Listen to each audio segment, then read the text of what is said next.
looked after a child who's seriously injured or has had a critical event as a parent or a caregiver or a clinician will know that the hard part of this is what we don't have protocols about, which is how do you help the people that are that love this child. And I suppose from my perspective as a manager in an emergency department, I think the single most powerful moment was when we had a child come in quite a few years ago now where the parents had inadvertently reversed over their child. And it's really rare that I'm lost for words, and I was completely lost for words. So I think that the work that Alexandra's doing, she's a postdoctoral student at Sydney University, and I think from how this reads is working within the same enormous study that we're already talking about. And she's going to particularly talk about what the psychosocial and the social needs and the support that's required for parents and caregivers who have children who have had serious injuries. Come on.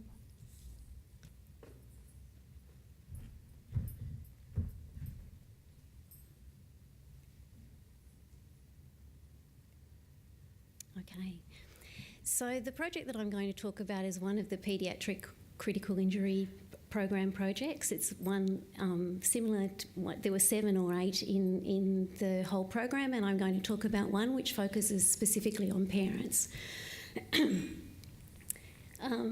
I've just gone through. Okay, so Kate introduced the Day of Difference Foundation, and it also has funded this study. So, as she said, Sophie was badly injured, and her family decided that this was an area that they wanted to fund, and so we were very lucky to receive the funding to do this program. So, the background to the study. As Kate said, nothing much is happening. The figures aren't going down in relation to childhood injury. But what we do know is that parents are really important in the process of, what happens when children are injured. We know that. But what we don't have such a good grasp of is what happens in ED in relation to parents and children. So there has been some research done with staff, and basically they have said that they feel that, they look after the physical needs of the child, but they're perhaps not so good at looking after the psychosocial needs of the families and the children themselves. So this was the gap in the literature that we were trying to fill by doing this study. So what we're really interested in is looking at what's it like for parents, what are their needs, what are their concerns. So the aim of the study, basically we really wanted to get a good understanding about that. So when the parents arrive at emergency, what's it like? What are their feelings? What are their thoughts? What are their concerns? What is that experience like for them? So they're the sorts of things that we wanted to understand in this research study. So specifically, our research questions were, what are parents' experiences of the ED following their child's critical injury, and what are the parents' psychosocial and support needs in ED during their child's admission? So the method that we used is a mixed method study with a primary qualitative phase. And I know some people were a bit rude about qualitative research early this morning, and I have to tell you, it takes a bit longer, but it can be incredibly interesting and is really rewarding in terms of the type of information that you're able to get from a study. So, better put my glasses on for this. We used a mixed methods approach, and the study was conducted in 3 states, in New South Wales, in Queensland and Victoria, and across 4 hospital sites. And I have to say that there are some people in the room who helped us with our sample, and for that we're eternally grateful, because it's a difficult thing to get people interested and involved in research. So what we were able to do was we conducted face-to-face interviews with 40 parents of 30 injured children. And I have to tell you up front that this is actually a longitudinal study, so that we have done interviews and surveys at baseline when the people were in hospital. We've done them at 6 months, 12 months and 24-month follow-up. But today I'm just going to be talking about specifically that first area of hospitalisation and the information that we got in relation to parents' ED experience. So the inclusion criteria for parents was that they needed to be over 18 years of age, be able to speak, read and write English, to have a child that was critically injured and in hospital with an injury severity score greater than 15 or requiring intensive care unit stay. The exclusion criteria for parents was that they were under 18 years, were non-English speaking and had a child injury with an ISS of less than 15. So as part of the study, participants did complete a survey, but as I said, I'm just going to talk about the qualitative data that we got from them today. So we analysed all the transcripts using content analysis and came up with a number of themes, which I will describe in a minute. So just to give you a bit of an overview about who was involved in the study, the children that were involved, we had, as I said, we had 30 children, slightly more boys than girls, and the injury severity score ranged from 4 to 50 with a mean of 23. So the ones at that lower end, they might have had a low injury severity score, but they were in ICU, so that made them eligible for the study. So predominantly the children were involved in motor vehicle collisions, and there were also other types of injuries like falls, pedestrian incidents, burns and farm injuries. In terms of the parents, we spoke to 40 parents. Predominantly, well, 2/3 of the parents were mothers, 1/3 were fathers. You can see, although there were 40 parents, some of the figures add up to 35 because only 35 of them completed the surveys. We had a good age range, so from mid-20s to early 50s for both males and females. The majority of people in the sample were either married or partnered, and the majority were born in Australia. So that's a snapshot of who our parents were and the type of injuries that the children had. So after looking through the transcripts and analysing the data, we found that there were 4 overall themes in relation to parents' experiences in the ED, and I'll just go through each of these now. So the first theme is about what happens when parents arrive in ED. So, you must know from your work in ED, they're really shocked, they're distressed, they're anxious, they're, in a really emotionally in a very bad way. And these quotes highlight that distress. So they talk about it being traumatic. They talk about, those physical signs of being sick and feeling, lousy because of what's happened to their child.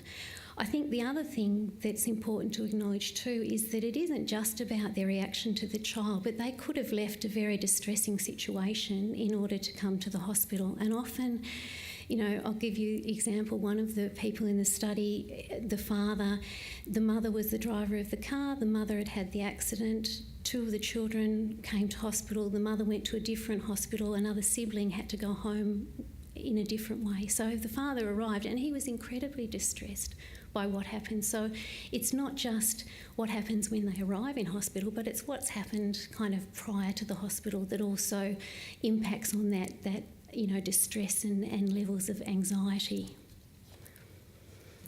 The next theme is about parents' reactions to the environment in ED, and this explains how parents were challenged by the ED environment on the one hand, and on the other hand, it really gives you some insight into what their perceptions were of how staff cared for them in the ED environment. So they felt challenged because it was unfamiliar, and lots of the parents said that it's the first time they'd been in hospital since their child was born. It's an unfamiliar situation. They also described it in terms of being a little bit like a foreign country where they just didn't understand the culture and the language. And as parents, I guess, you're used to being in control. You're used to making the decisions, either on behalf or with your child in terms of what happens. And when they arrive in ED with this child who's been critically injured, they feel no control. They feel that they don't know what's going on. They don't know in terms of, what the accident or what the injuries really were, what the process is. So they have this lack of control and real uncertainty about the environment and about what's going on. A lovely quote was that one parent said that we put our trust in strangers, and that's what they do because they're so, they're needy at that time and they are so unfamiliar with the environment in which they find themselves. The other part of this theme is about how parents experienced ED staff, and they found them to be caring and helpful. As the first quote says, the trauma coordinator made us realise you've got to be a bit more practical about things, see the bigger picture rather than the minute by minute. So trying to get that broader picture about what's happening. But they also found staff to be incredibly supportive, and for some there was a real strong connection. And this quote in particular is from a parent who had a relative die in the injury, and they see us when we're acute, so they see the pain we're in. I guess they can connect with that and maybe connect with us on a more personal level because they've seen that. So there was within the study participants, there was a feeling that ED staff really understood what they were going through.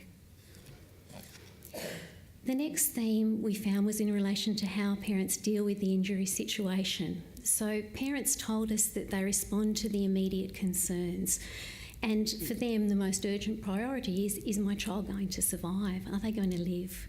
And not knowing if he was going to live or not obviously was the hardest bit, and that's what parents come to ED with, that scary thought in the back of their mind. At this stage, parents are very focused on the child and not necessarily on themselves. So there was one parent whose child was burned, who it took hours for her to actually seek help for her burns, only because she wanted to stay with the child. All she wanted to do was know that, hopefully things were going to go well for him. So it was only at the insistence of ED staff that she actually got a taxi and went to the adult hospital and had her own burns looked at. But there's a real emphasis on the physical injuries, and we know from our other study, down the line in terms of the follow-up, that it's the mental and emotional things that parents are concerned about later. But on initial presentation in ED, it's about the physical injuries. And the other thing, you'll know from your work that they're highly distressed watching their child in pain and not really understanding how it is or what they should be doing in order to help their child. They're grappling with and struggling with the unknown in relation to what's happening to their child in ED. What are the injuries? What are the treatment? What are the surgeries? What's going to happen in relation to my child? But they're also worried about other family members outside the hospital, as highlighted by the second quote about a brother who witnessed his younger brother in the car in front be injured in a car accident where the brother became a quadriplegic. So, there's both that emotional impact to the injury as well as to the trauma that other family members might be feeling. And in our sample of 40 parents, 12 had multiple family members involved. They might have been injured themselves, their partner might have been injured, or multiple children may have been injured in the incident. So the fourth theme is about having immediate needs met. So this is perceptions that parents had about the clinical care provided to them in ED. Parents said to us they felt that the information was provided in a timely way and in a practical way that met their needs. It was, I think one parent said that it wasn't sugar-coated, that, they really liked the fact that they were given the information in a direct and honest way. They felt that staff recognised that it was a very difficult time and an emotional time for parents, and they got that feeling that staff recognised that, and they also were pleased that they were able to be involved in the decision making and be kept up to date with the progress of their child.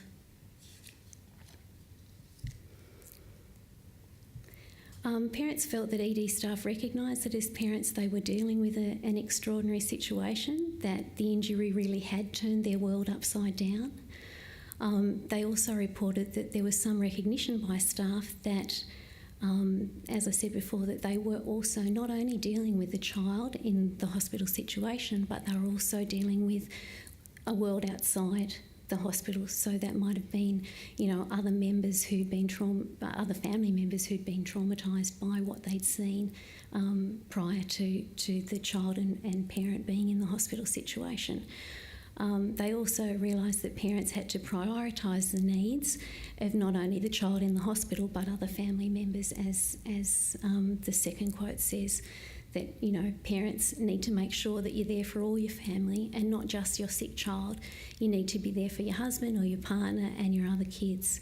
So that strong sense that the emotional needs are very important.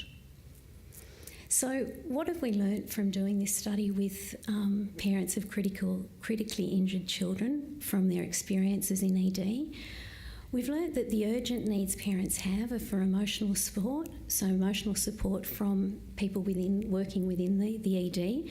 We've learnt that it's important for them to get timely information, so that's honest information delivered in a clear way that parents are able to understand. And we also learnt that it's important for parents to be engaged in making decisions about the care of their child and be informed about, what's happening in relation to their child in the ED. Some recommendations from the study: the need to provide family-centred care in ED and anticipatory guidance for parents about the acute treatment period, so education about what they can expect in the next little while in relation to the care of their child. And also the need of a dedicated family trauma support worker. That's something that's been trialled and has been rolled out with good success. So I guess in summary, what this study shows is that the family care journey begins in ED. If the needs of both the parents and the children can be addressed from the start of the process, then it means that the parent is going to be in a better place, and it also means that if they can cope better themselves, that they're going to be in a better position to support the needs and care for their injured child. Thank you.